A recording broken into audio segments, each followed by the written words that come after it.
Hindi lamang isa o dalawa, kundi 6 na ulit itong nilagyan ng tubig ang tangke ng isang ambulansya na nakatalaga sa norte ng munisipyo, partikular sa barangay Sandoval sa bayan ng Roas, Palawan. Sa panayam ng news team kay Mayor Pedy Sabando, aniya naniniwala siyang sinabutahe at nais siyang siraan sa kanyang mga proyekto. Hindi maganda para sa akin. Ano yung ginawa para isabutahe ako?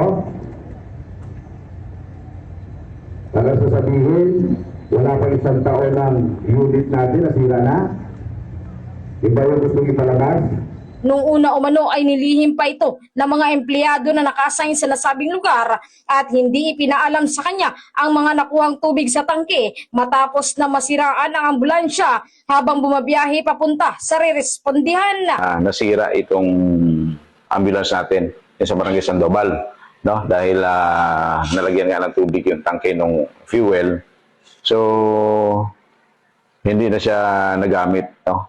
So, that time, nung tumirik ito doon sa may barangay Ilian sa Dumaran, no? Kasi kukuha raw sila ng pasyente doon sa Ilian na humingi ng tulong.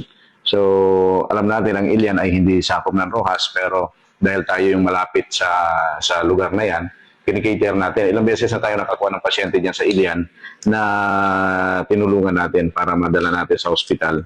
No? So, malaking bagay para sa atin yung makatulong tayo sa ating kapwa kahit hindi po taga Rojas. No po? So, nalulungkot ako na ipinaabot sa akin last Monday after ng plug, no?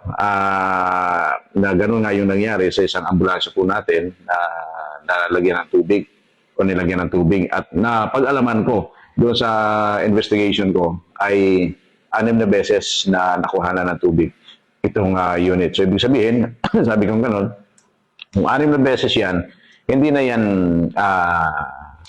talaga sinadya na yan, no, na nilagyan. Agad namang inalis ng alkalde ang nasa 9 na mga empleyado habang ginagawa ang investigasyon. Hindi ako magkakamali, parang 9 na empleyado, kasama yung team leader.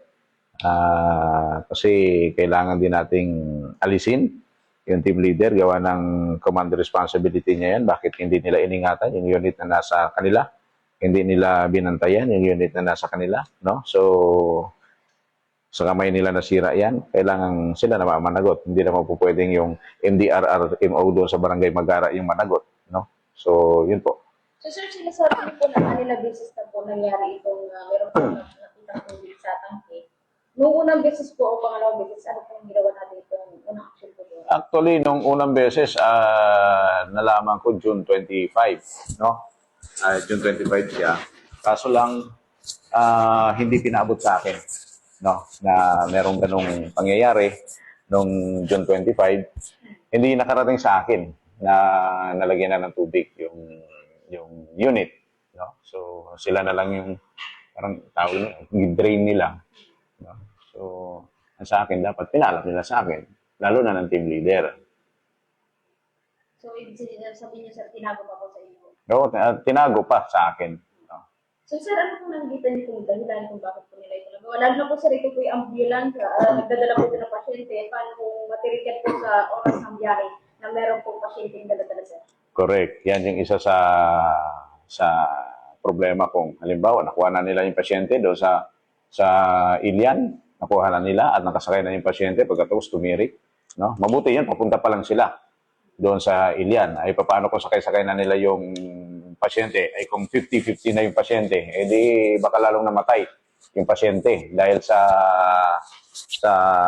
ganun ang nangyari. Kaugnay nito, inilahad din ng alkalde sa flag raising ceremony ng lokal na pamahalaan kaninang umaga ang masamang balita at binalaan ang mga nais pang sirain ang kanyang pamumuno.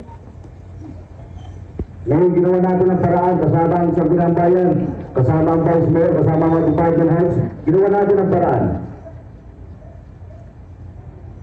Umiligamit tayo noong July last year ng 4 na ambulansya. July, August, September, October, dumating ang 4 na ambulansya na yan.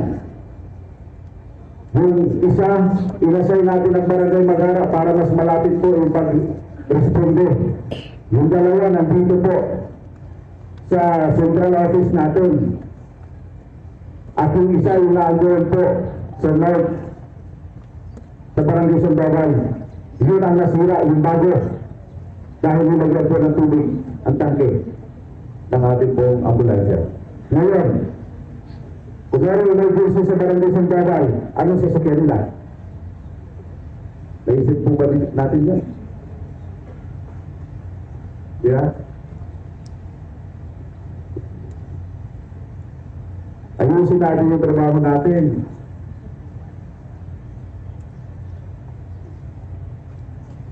Hindi lang po sa mga taga-NBR, maging sa iba pa ang mga opisina po natin, ibang departamento natin, pag hindi ninyo inayos ang trabaho ninyo, tatanggalan ko po kayo ng trabaho. Maniwala kayo. Para Disconde, Basta Radyo, Ivan Deramo.